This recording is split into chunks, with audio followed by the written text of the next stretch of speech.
24th in particular, 24th Brigade, is massively under-equipped. It's total capability overmatch.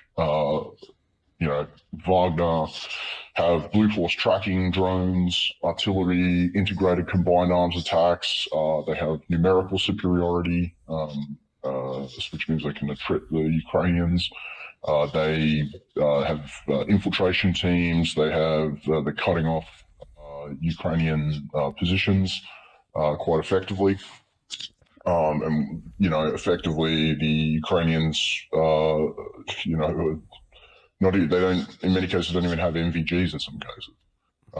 We're looking at, without getting into the secret sauce of what we're doing, we're trying to help them fight without NFE.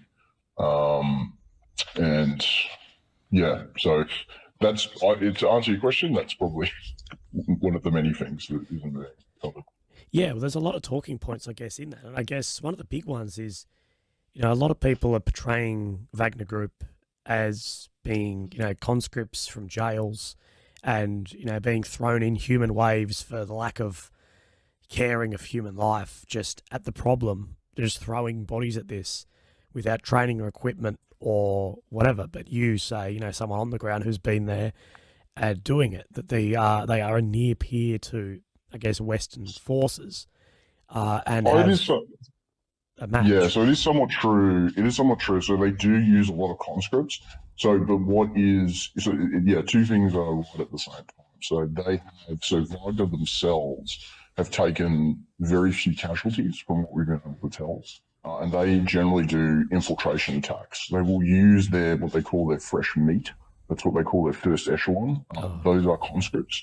And they will send them into the attack. It isn't just human wave. They use a whole bunch of things. So that generally the way an attack will go in is they will use drones to try and spot enemy weak points. They'll concentrate their forces along a very short area of the front.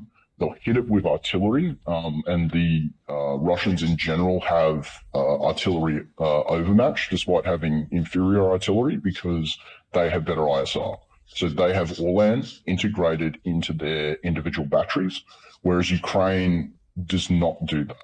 In general, it's unit by unit, but in general, the Russians have been better at that mission. So they usually will smash it with artillery. Then they'll hit it with, 30 mic, 40 mic, grenade launchers, mortars. And by the time that first wave's gone over, the Ukrainians unfortunately don't rotate their forces, so they're just overwhelmed and they are able to sort of break through the enemy positions. And they have about 7 different assault groups that will go through. They have every soldier has Blue Force tracking, so they have all of those conscripts they know exactly where they are. By contrast, Ukraine uses flags, and potentially panel markers. They don't even have IR tabs. It is in many ways, it is almost total capability overmatch. So there is truth to the fact that Wagner are incredibly ruthless, and they are total dickbags, to be honest. And but the reality is that they are very much pretty near peer.